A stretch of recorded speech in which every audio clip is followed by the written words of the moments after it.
자, 그러면 이제 이러한 상황 속에서 미국이 동아시아를 지금 엄청 압박하고 있습니다. 근데 보시면은 트럼프 대통령이 자꾸 성격이 변덕 같다는데 저는 그렇게 보지 않아요. 변덕 같게 보이는 위장전술이라 보지만 어쨌든 그것과 상관없이 미국의 하원은 뭐라고 했습니까? 대북제재 해제를 금지하게 하는 것. 혹시라도 트럼프가 자신의 외교 전략을 좀 이렇게 뭐 변칙적으로 구사하려고 대북제재 때문에 풀 수도 있거든요. 그러니까 풀지 못하게 법안을 발의해버린 거예요. 그래가지고 그런 거 못하게 지금 만들었죠. 그랬으니까 앞으로도 북한은요 굉장히 어려울 거예요. 근데 이거 보면요, 이 대북제재 해제를 금지할 때는 민주당, 공화당이 다 힘을 합쳐서 있습니다. 이게 중요한 거예요. 이 얘기는 뭐냐면 지금 북한이 원래 지금 하는 전략은 시간 끌기 전략인데 이게 시간을 질질 끌어갖고 다음번 대선 때 혹시라도 트럼프가 안 되고 민주당이 된다 하더라도요 대북제재는 풀리지 않을 거라는 거예요. 왜?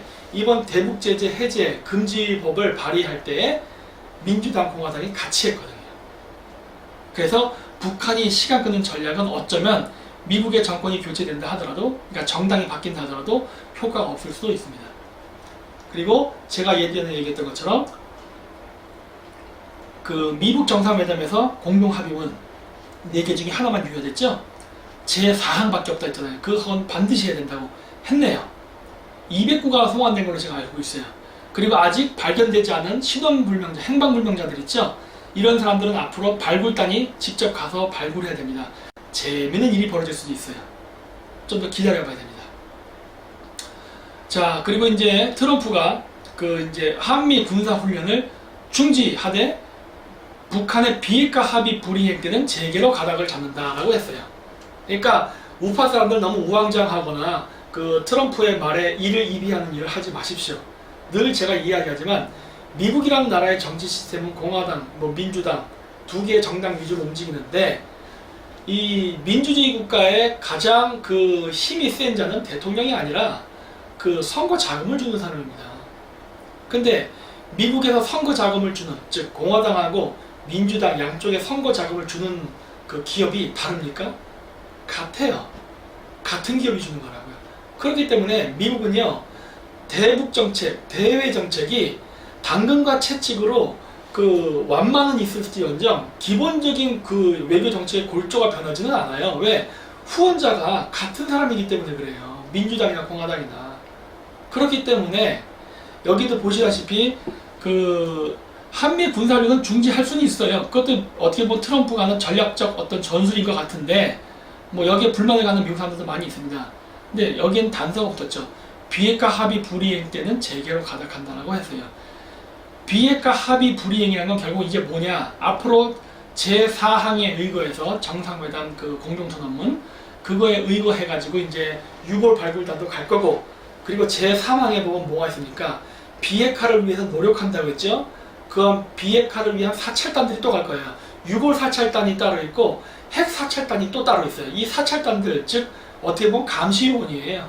이런 사람들이 이제 북한에 들어갈 텐데 이 북한에 들어가는 사람들을 북한이 제재를 한다거나 어떤 검사하려는 지역을 못 가게 한다거나 방해를 한다거나 이러면은 그거는 합의 불이행이 될 수 있습니다.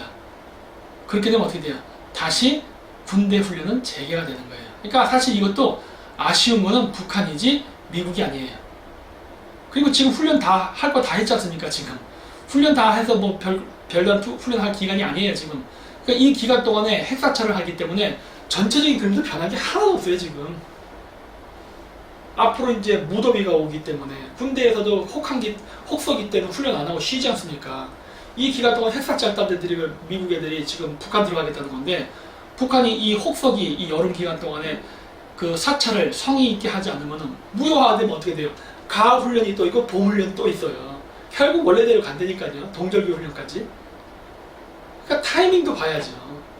그러니까 지금 미국이 3대 훈련 중지했다라고 하지만은 실질적으로는 크게 중지한 것도 아니에요 지금. 그렇기 때문에 앞으로 북한은 지금부터 2달이 중요합니다. 여기도 보면은 을지훈련이 이게 8월 달에 하는 걸로 돼 있어요. 그렇죠?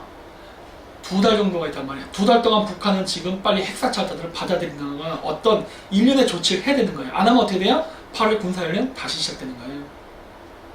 그래서 아직 우파 사람들은 너무 이런 거에 대해서 우왕좌왕하지 마시고 인내와 끈기를 가져야 됩니다. 이거 주식 투자랑 다른 거예요. 이 정치라는 거는 일종의 부동산 투자랑 비슷합니다. 그래서 한번 결정을 하면요, 꾹 참고 시간을 가지고 기다릴 줄 알아야 돼요. 자, 그래서 이렇게 북한이라던가 그 다음 한국의 경제 위기, 그 다음에 미국의 동북아시아 전략, 이런 복합적인 일들이 지금 우리의 경제생활, 그 다음에 이제 개인적인 무슨 취업이 됐던 인생에 지금 많은 영향을 끼치고 있는데 어려움이 많습니다. 자, 그렇다면 우리는 이 위기를 어떻게 극복해야 될 것인가요? 저는 이 해결 방법을 메이지 혁명에서 한번 찾아보려고 합니다. 저번 시간에 얘기했던 걸 제가 좀 더 도표로 좀 더 쉽게 정리를 해봤어요. 제가 일본의 그 검은배 사건과 이 북한의 그 정상회담이 이루어지는 그 과정은 굉장히 유사하다 했잖아요. 그걸 제가 다시 표로 정리했는데, 보시면은 일본이 그 개항을 하게 된 그 방식은 페리제독의 검은배 사건입니다. 그 한포 사격하면서 협박했죠, 요코하마만에서. 그래서 결국 무력에 의해서 협상에 응할 수밖에 없었고 결국 개방을 하는 쪽으로 가닥을 잡죠. 그와 마찬가지로 김정은이가 평생에 한 번도 안 타던 비행기를 타고 싱가포르까지 가면서까지 미국 정상회담을 하게 된 근본적인 원인은 미국의 어마어마한 군사훈련이었어요. 동해안에 항공모함이 4대까지 온 적이 있었지 않습니까? 결국 그러한 강력한 무력 시위 때문에 결국 개방을 하겠다고 합의문을 쓴 거예요. 북한은 공동선언문, 그 다음 일본은 바로 가나가와조약, 까먹었습니다. 가나가와조약, 그렇게 됐죠. 그리고 나서 바로 된 게 뭡니까? 일본 같은 경우는 시모다항을 즉시 개항한다 였고, 북한은 뭐였습니까? 6월 송환을 즉시 한다. 그리고 북한은 이번에 그 약속을 지켰습니다. 확실히 즉시했어요. 일본도 시모다항 즉시 개항했습니다. 그 다음부터 어떤 일이 일어났냐? 즉 일본도 폐쇄된 사회에 있다가 드디어 서양인들, 미국인들이 자기네들이 만들어놓은 조개 지역이 아닌 지역으로 드디어 진입하기 시작했어요. 그러면서 드디어 외부 세계와 접촉이 시작됐습니다. 그러면서 어떻게 되냐?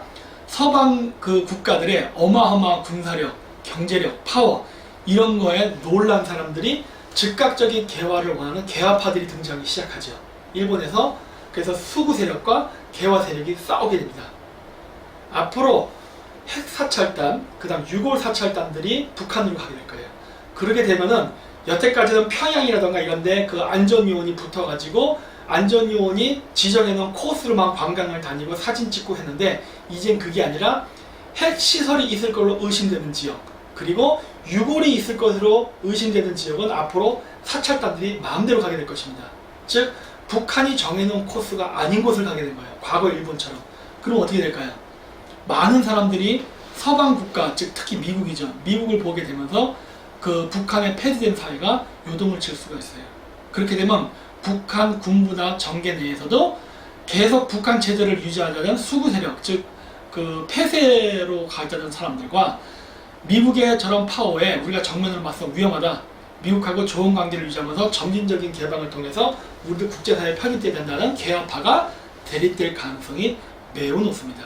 그리고 나서 일본에서 일어난 게 보신전쟁이었어요.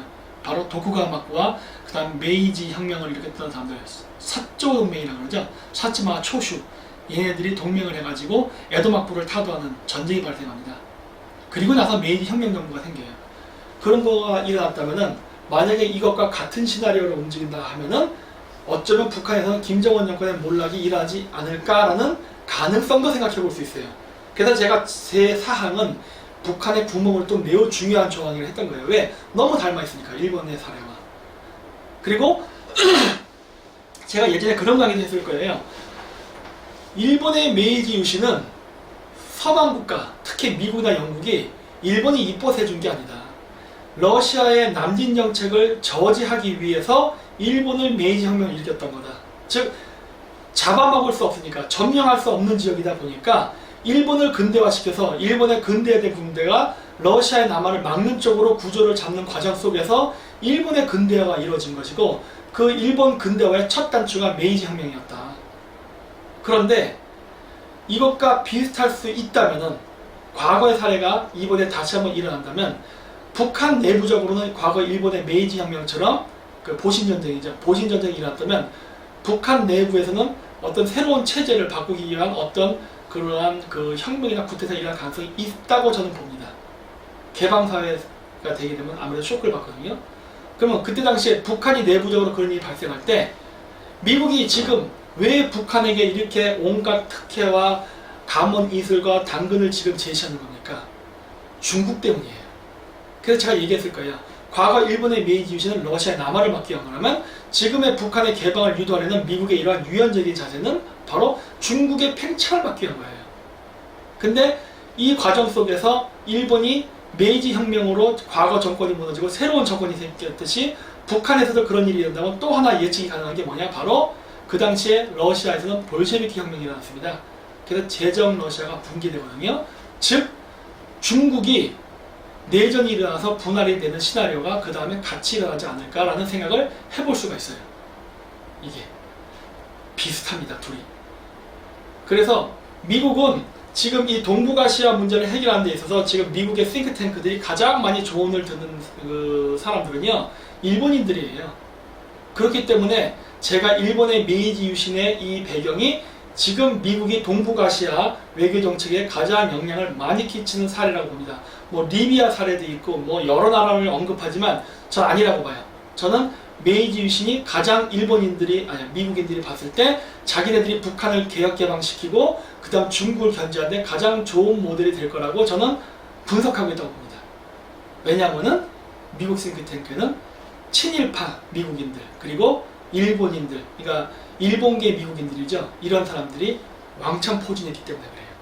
한국은 거의 참여를 하지 않기 때문에 이 동북아시아에서 한국을 관점으로 한 어떤 그 대외 정책은 아직까지도 나오지 않고 있습니다. 안타깝게도. 그래서 자,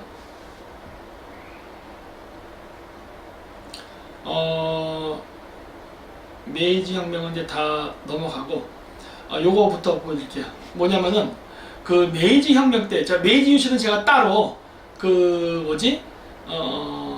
제 나름대로의 그 역사적 평가에 대해서 제가 강의를 하려고 합니다. 근데 이 메이지 유신에서 중요한 것은 무엇이냐면요, 메이지 유신이 일어나기 이전에 어떤 일이 있어야 하는 겁니다. 여러분들 그 세계사를 보시면요, 메이지 혁명, 즉 아까 얘기했던 보신 전쟁입니다. 보신 전쟁이 일어나기 그 직전에 어떤 일이 있었냐면요, 미국에서는요 그 남북 전쟁이 있었어요. 그리고 남북 전쟁이 끝난 다음에는 남북 전쟁이 1861에서 1865년까지 있었습니다. 요 사이에 전쟁이 있어요. 그리고 나서 그 다음 해인가 그 다다음 해인가에 일본에서 보신 전쟁이라는 게 발생해요. 메이지 혁명이 일어나죠. 근데 이 얘기를 제가 왜 하느냐, 일본이 그 메이지 혁명이 일어나기 직전에 그 유명한 인물이 있습니다. 바로 사카모토 료마라는 사람이에요. 이 사카모토 료마라는 사람이 그 사츠마번하고 초슈번이 서로 대립돼서 싸웠었던 거를 하나로 합쳐서 힘을 합치기 위해서 사조 동맹이라는 걸 만들어요. 그래서 이 사조 동맹이 만들어져서 도쿠가와 막부를 쓰러뜨리게 하는 결정적인 공헌을 하는데, 이 사카모토 료마는요 보신 전쟁이 일어나기 전에 죽습니다. 저는 암살을 당했다고 보는데 뭐 여러 설이 있어요. 근데 저는 그 여러 설 중에 어느 쪽에 무게 중심을 두고 있냐면요, 그 영국이나 이쪽 서구 여양 쪽에 더 무게 중심을 두고 있습니다. 제가 왜 그렇게 생각하냐면요, 보신 전쟁이 일어나기 전에 일본에서는 대정봉환이라는 게 있었어요. 대정봉환이라는 게 뭐냐면은 도쿠가와의 쇼군이 자신의 그 권력을 천황에게 바친 겁니다.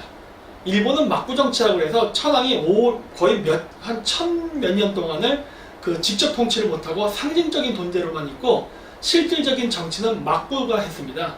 그래서 뭐 가마쿠라, 무로마치, 뭐 도쿠가와 등등의 여러 그 막부가 있으면서 쇼군 정치, 즉 장군 정치를 했어요. 일종의 군부 독재 정치인데 그 마지막 그 도쿠가와 그 막부의 쇼군이 결국 사초 동맹이라든가 이런 그 개혁 개방에 대한 강력한 요구 이런 거에 밀려가지고 결국은 포기합니다. 그 포기를 하게끔 결정적인 공헌을 한 사람이 사카모토 료마예요. 이 료마는 지금 일본에서 엄청난 인기가 있는 영웅인데 저는 좀 다르게 보거든요. 그것도 제가 다른 시간에 따로 특집을 마련해서 제가 이야기할게요. 료마에 대해서는. 그런데 이 료마가 원했던 건 무엇이었냐면 일본의 근대화였어요. 근데 일본의 근대화인데 이 사람도 잘 알았습니다. 일본의 근대화를 위해서는 친영, 친미를 해야 된다는 걸 잘 알았어요. 근데 친영, 친미를 하는 과정 속에서 자칫 잘못하다가는 오히려 미국이나 영국으로도 식민지가 될 수도 있다는 것도 잘 알고 있었어요. 그래서 이러한 굉장히 위험한 이 외교를 하면서 어떻게 줄타기를 잘해가지고 일본이라는 나라를 부국강병하게 만들 것인가를 고민했던 인물입니다. 그 부분에 대해서는 사카모토 료마는 굉장히 뛰어난 인물이에요. 근데 이 사람이 그 일본의 그 쇼군 정치를 막을 내리게 하는 대정봉안에 굉장히 결정적인 역할을 하는데 왜 그랬느냐? 이 사람은요, 일본이 전쟁터가 되는 걸 원치 않았어요. 왜? 우리는 근대화를 원하는 것이지 제국주의 열강들에게 이용을 당해서 일본 열도가 불바다가 되는 건 원하지 않는다 했어요. 그래서 어떻게든 일본 쇼군을, 에도의 쇼군을 꽂혀가지고 대정봉안, 즉 천황의 권력을 인계시켜서 평화적인 권력 인계를 통해서 일본 열도가 전쟁 없이 정권 승인이 다 끝나고 그리고 미래지향적인 개혁 정치로 나가려고 했던 게 사카모토 료마의 희망이었습니다. 그런데 죽고 보신 전쟁이라는 게 일어나요. 왜 그러느냐? 미국에게 문제가 있었어요. 미국은 남북전쟁이 1861년에서 시작해서 1865년에 끝납니다. 이때가 일본이 메이지 유신이 있었던 시기, 그 사조 동맹이고 이런 일들이 요 비슷한 시기에 있었어요. 미국은 남북전쟁을 하면서 엄청나게 피폐가 돼요. 남북으로 서로 막 오르락 내리락 쓸고 내려가고 미국 전토가 다 불바다가 되고 전부 폐허가 됐거든요. 그래서 미국은 남북전쟁 이후에 전후 복구를 해야 됐습니다. 물론 미국에서 남북전쟁이 나는 과정 속에서 또 유럽의 많은 금융투자자들이 또 갬블식으로 돈을 걸고 해서 또 엄청나게 또 미국이 빚도 진 게 있었어요. 여러 가지 어려운 경제적 상황이 내몰려 있었다고요. 그래서 미국은 이런 경제적 위기를 타개하는 데 있어서 일본의 메이지 혁명을 이용했습니다. 그래서 남북전쟁이 끝나고 나서 남북이 갖고 있던 많은 무장했던 총들을 전부 다 수거했죠. 왜?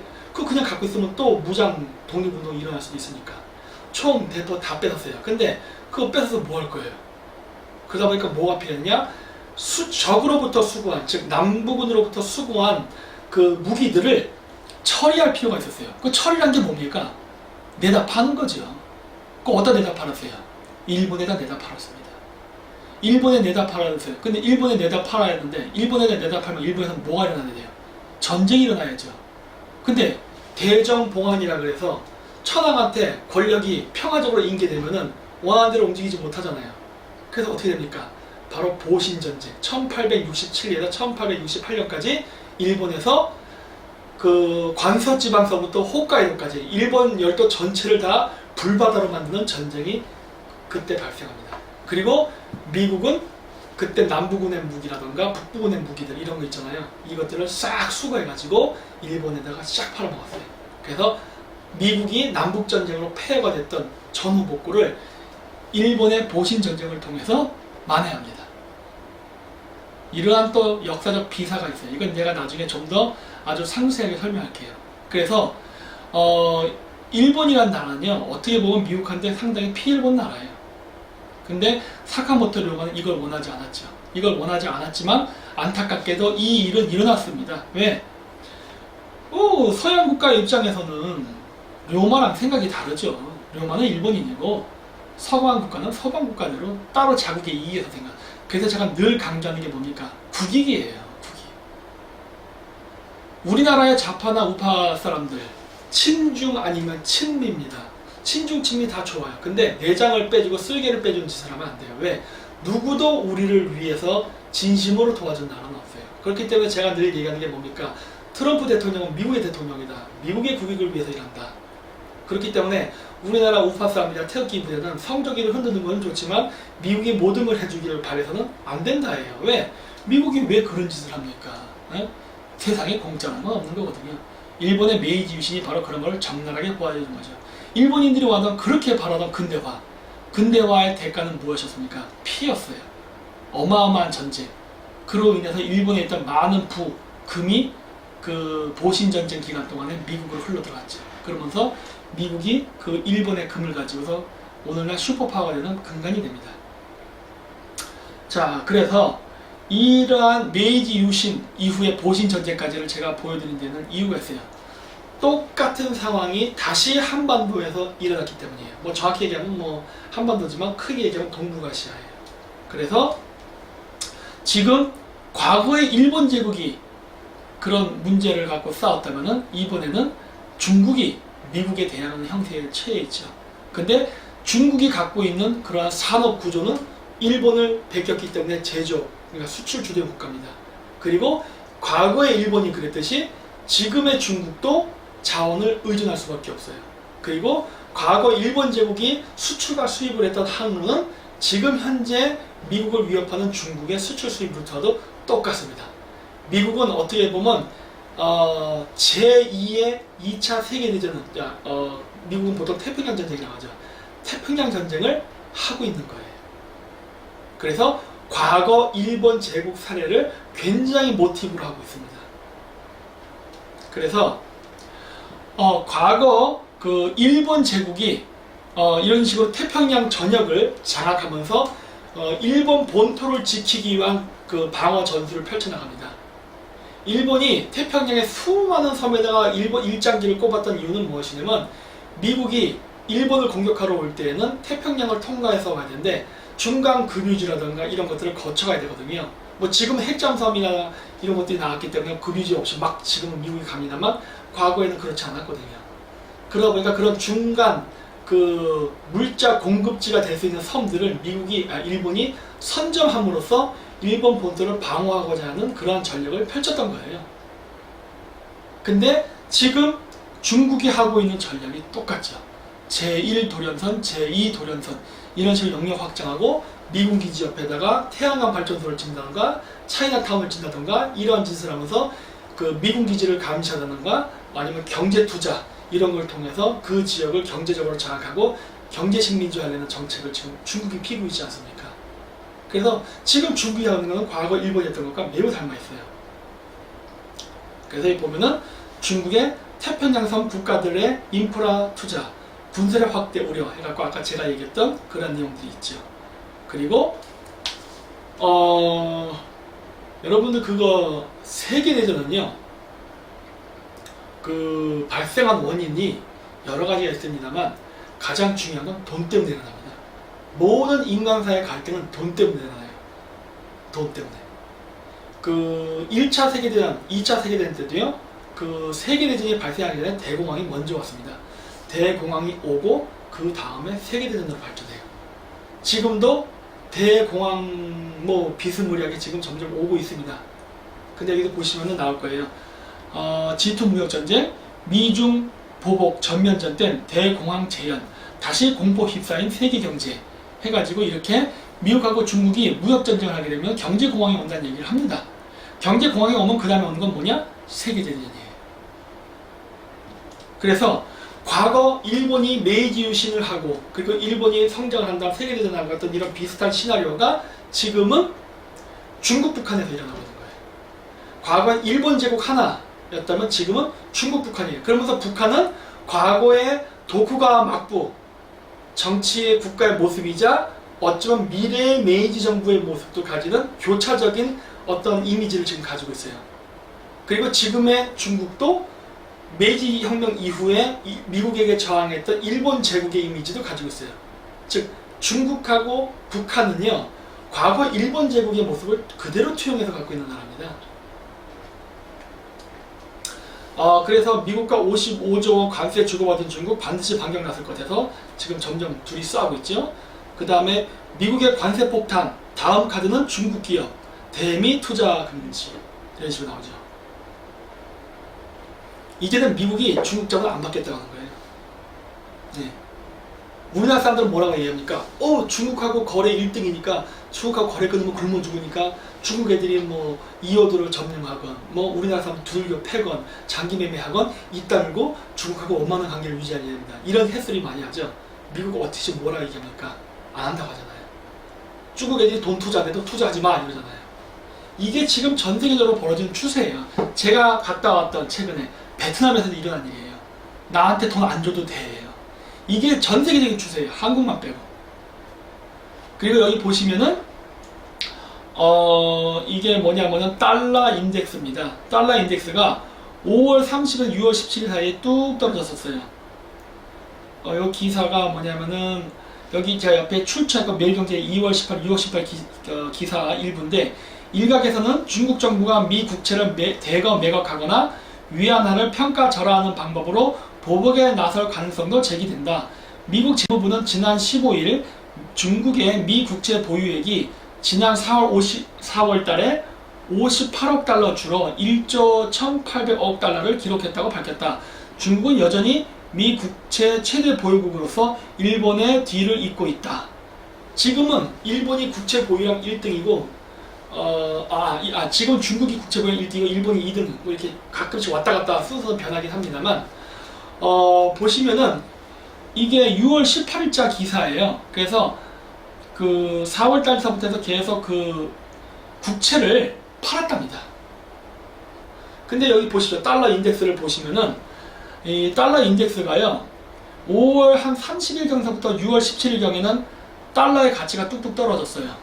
이거 아마 중국 애들이 국채를 판 것과 여러 가지 그 경제 요인이 있을 텐데 무관하지 않을 거라고 봐요. 근데 잘 보십시오. 그 중국이 옛날 때 뭐라 얘기했냐면은, 미국의 국채를 가지고 있으니까 우리가 이 국채를 확 팔아서 미국 경제를 무너뜨릴 수 있다고 늘 얘기했어요. 근데 여기에 모순점이 있습니다. 첫째, 중국은요 미국 국채를 한 번에 팔 수가 없어요. 왜? 일단 자기가 같이 주기 때문에. 따라서 중국이 국채를 팔려면요 점진적으로 팔아야 됩니다. 한 번에 뭐 중국이 갖고 있는 몇 경에다가 확 파는 게 아니라, 이게 뭐 전체 보유액의 5%, 10% 이런 식으로 팔 수밖에 없어요. 왜? 그거 안 하면은 중국 시장도 요동치거든요. 어떻게 요동치느냐? 중국이 달러를 미국에다 국채를 팔게 되면은, 왕창 팔게 되면 어떻게 됩니까? 국채는 미국으로 가고 달러는 중국으로 들어오게 돼요.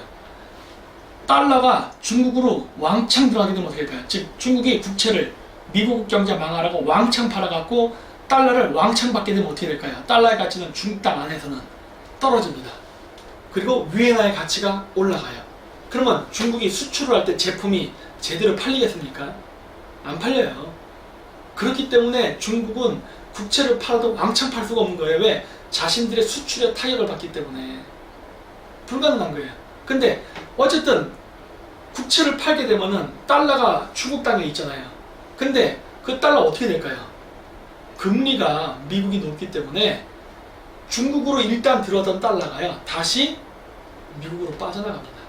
그래서 결국 미국은요 국채도 회수하고 달러도 회수하게 돼 있어요, 구조상. 그렇기 때문에 중국이 국채를 판다고 지금 이 상황에서 협박을 할 수가 없어요. 중국이 지금 국채를 파는 건요, 지금 중국이 미국의 국채를 팔아서 달러를 받아서, 왜냐 지금 수출이 잘 안 되니까 그 달러 가지고 그 자기네들이 자동차나 핸드폰 만드는 데 쓰는 원자재 있죠, 그 원자재 사는데 필요한 비용으로 쓸 수밖에 없어요. 왜? 그거 아니면 외환보유고를 건드려야 되니까. 외환보유고 잘못 건드렸다가는 중국은 망합니다. 그러니까 지금 들어서 중국 애들이 국채 파는 거요, 미국을 위협하는 게 아니라 어떻게 보면 자기 생활비 때문에 파는 걸 볼 수 있어요. 별로 의미 없습니다. 그리고 미중 무역 마찰의 유가 하락까지, 스톡스 유럽 하락, 이게 여러 가지 지금 유가가 지금 떨어지고 있어요. 근데 미중 마찰 때문에 떨어진다라고 저는 보지 않습니다. 이거는 그거보다는 러시아의 관계 때문이라고 봐요. 러시아가 아직도 미국하고 어떤 명확한 그 합의가 안 된 것 같아요.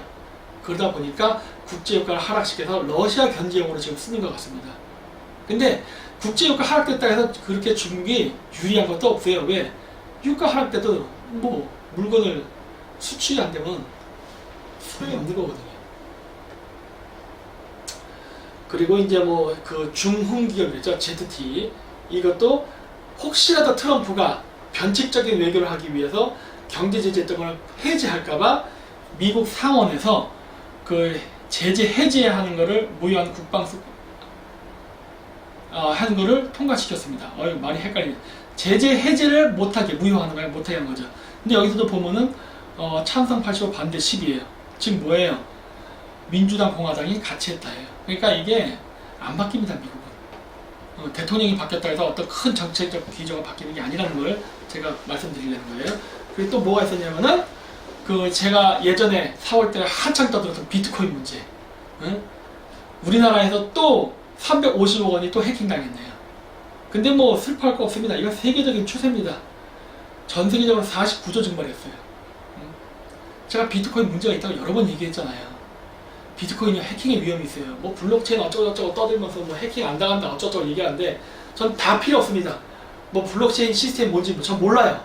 뭐 어쩌고저쩌고 얘기 설명하는데 다 필요 없고 왜 돈이 날아가냐 이거만 설명하면 돼요. 저는 그 돈 이거 회수할 수 있어? 없으면은 문제 있다 해요. 뭐 시스템이 어쩌고 얘기하는 건 난 몰라요. 왜? 컴퓨터 만들 때 바이러스 프로그램 뭐라고 얘기합니까? 바이러스 잡는다고 얘기하죠. 바이러스 완벽하게 잡습니까? 못 잡지요. 해킹 당한단 말이에요. 제 랩탑 컴퓨터도 어떤 유명한 해커가 해킹하려면 해킹할 수 있는 거예요. 그래서 안 된다는 거예요. 그래서 뭐 블록체인이고 나발이고 뭐 전자화폐 뭐든 상관없습니다. 지금도 이렇게 꾸준하게 해킹을 당하는 거는 전자화폐 자체가 문제가 있다는 거예요. 그리고 이제 올라가지도 않지 않습니까? 왜? 안전성에 위험이 있거든요. 그러니까 이런 것들을 사람들이 미리 대비 안 하고 막 떠들고 그때 저도 비난 많이 했지 않습니까? 근데 어때요? 결국 달러 올라갔죠? 비트코인 폭락했죠? 응? 이렇게 되는 거예요. 이걸 갖다가 악플러들이 와가지고 저를 공격하려고 괴롭히고 했지만 결국은 어떻게 됩니까? 게임은 끝까지 가봐야 되는 거예요. 물론 지금도 끝난 거 아니에요. 앞으로도 계속 현재 진행형일 텐데 그런 식으로 결과를 보려면은 꾸준히 기다려야 된다는 겁니다. 그래야 결실을 맺어요. 우리가 냄비 기능성을 갖고서 국제관계를 보면 안 됩니다. 국제관계는 국가를 다스리는 관계예요. 거대한 항선을 움직이는 겁니다. 그래서 키를 좌익으로 틀건 우익으로 틀건 배 전체가 좌우로 흔들리는 상당한 시간이 걸린다는 거예요. 그리고 이제 중국이 또 지방정부에서 공무원 임금을 체불했다는 이야기가 나오죠. 그리고 중국의 모든 상장기업 내 공산당 설치 추진 해가지고 이런 것들을 했는데 이거 왜 그러냐면요. 중국이 기업을 믿을 수 없기 때문이에요. 왜? 공산당 독재를 하면서 시진핑이 권력의 입맛에 안 맞는 기업들은 처벌을 하거든요. 이제 그 처벌을 하는 걸 보다 원활히 하기 위해서 감시조를 붙이는 거예요. 대기업 안에다가 이렇게 공산당. 근데 사실 이거는 지금 우리나라 문재인 정부도 하고 있습니다. 우리나라 모든 정부 부처에다 위원회를 만들어놨어요. 심지어 국정원 안에까지. 그 위원회가 하는 게 뭐예요? 그 북한하고 똑같은 거예요. 무슨 위원회. 그 위원회가 뭐 하는 겁니까? 그 위원회는 정식적인 공무원 조직이 아니에요. 그냥 그 정권의 하수인들이란 말이에요. 근데 걔들이 전문 행정인, 전문 경영인들한테 와가지고 감나라 콩나라를 하는 거라고. 왜? 자기 정권 입맛에 맞게끔. 이게 우리나라 정부에서 있어요. 그러니까 중국에서만 이게 공산당 설치한 게 아니라 우리나라에서 공산당이라고 얘기는 안 하죠. 위원회라고 합니다. 근데 원래 공산당 조직에서는 그걸 위원회라고 불러요. 그러니까 어떻게 보면 공산당 조직과 똑같은 조직인데 이런 것들을 만들어서 우리나라의 정부와 대기업들을 감시하고 컨트롤하는 역할을 지금 하고 있죠. 중국도 하고 있고. 근데 여기까지 이 모든 영상을 보여드리면서 제가 하고 싶은 결론은 뭐냐면요. 즉 중요한 것은 무엇이냐. 북한의 개혁개방은 미국 애들이 과거 일본의 폐쇄국가였던 에도 막부를 개혁개방시킨 것과 굉장히 비슷한 시나리오로 갈 가능성이 높다예요. 그리고 그 당시에 메이지 혁명을 일으켰던 영국과 지금 북한을 개혁개방시키려는 미국은 일본 조라고 북한 조라고 경제개발하는 거 아니고 개혁개방하는 거 아닙니다. 물론 경제개발 시킬 거예요. 그리고 그 개혁개방 할 겁니다. 하지만 그 근본적인 이유는 무엇이었느냐? 바로 러시아의 견제예요. 바로 중국의 견제예요. 그런데 과거의 일본처럼 일본이 메이지 유신 성공한 다음에 러시아를 견제하지 않고 러시아와 화친조약을 맺죠. 상호 불가침 조약을 맺죠. 맺고서 그리고 중일전쟁을 일으킨단 말이에요. 즉 일본이 메이지 혁명 이후에 러시아를 견제하라는 애초의 의도와 다른 행동을 하게 됨으로써 일본 제국은 2차 세계대전에서 왕따가 되고 패망국가로 몰리게 됩니다. 마찬가지로 지금의 북한이 미국이 중국을 견제하기 위해서 과거 일본처럼 중국 견제함으로 북한을 얼마든지 개혁개방시킬 수도 있고 그리고 부국강병을 진짜 이뤄줄 수도 있어요. 하지만 북한이 미국이 생각했던 의도대로 가지 않고 지금 시진핑을 또 이번에 김정은이가 만났는데 이런 식으로 자꾸 그 과거 일본이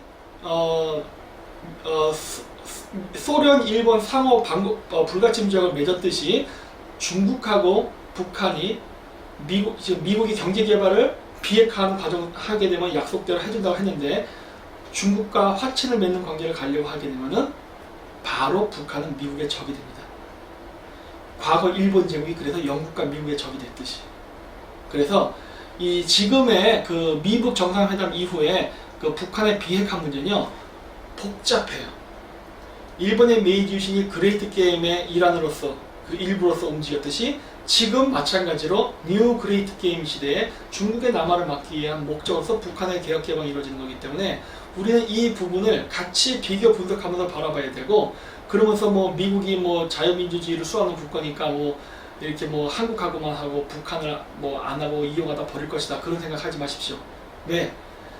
한국의 남한 정부조차도 미국 입장에서는 좌파 정부예요. 이미 한반도에는 자유민주주의 정권은 없습니다. 미국 시각에서 봤을 때는 그냥 남한 땅 안에 자유민주주의 부르짖는 국민들, 군중이 있을 뿐이에요. 정권상으로는 존재하지 않아요. 그렇기 때문에 미국은 지금 어떻게 보면은 그 완전한 공산권 국가, 그 다음에 한국처럼 반공산 국가 정권을 어떻게 지금 다룰 거에 하는 이 고민 과정 속에서 온갖 연행과 합종이 일어날 거기 때문에 우리는 그런 거에 흔들리면서 미국의 정책을 자꾸 뭐 우리를 배신했다, 편들었다 이런 식의 말을 하지 말라는 거예요. 왜? 미국은 어쨌든 미국을 위해서 일하는 겁니다. 한국은 한국을 위해서 일하는 거예요. 따라서 우리는 지금 현재는 남세이기 때문에 뚜렷한 답을 제시할 수는 없지만 과거 메이지 혁명 당시의 상황을 비교해 보면서 앞으로 우리가 어떻게 될까에 대한 어떤 커다란 방향은 나올 수 있다 해요. 그건 뭡니까? 또 얘기하지만 반중친미예요. 그거 외에는 우리가 이길 수 있는 방법이 없다 해요. 왜? 세계 불황 다음에는 세계 대전이 있었습니다. 날지 몰라요. 하지만 역사적 패턴에서 늘 있었어요. 그렇다면 전쟁이 날 거라는 상황과 가정이 쓰게 되면 우리는 뭐 해야 돼요? 이기는 편이 돼야 돼요. 그게 누구예요? 다 알지 않습니까? 그렇기 때문에 우리는 과거의 역사를 통해서 배워야 됩니다. 그 좌파들이 좋아하는 신처 선생 저도 좋아합니다. 그리고 그 사람의 그 어록을 자주 이용하죠. 역사를 모르는 민족에게는 미래가 없다. 저도 그렇게 봐요. 과거의 역사를 제대로 이해하고 분석하지 않는 민족에게는 미래가 없습니다. 따라서 이번 미북 그 문제는 일본의 메이지 유신을 참조해서 잘 봐주시기 바랍니다. 감사합니다.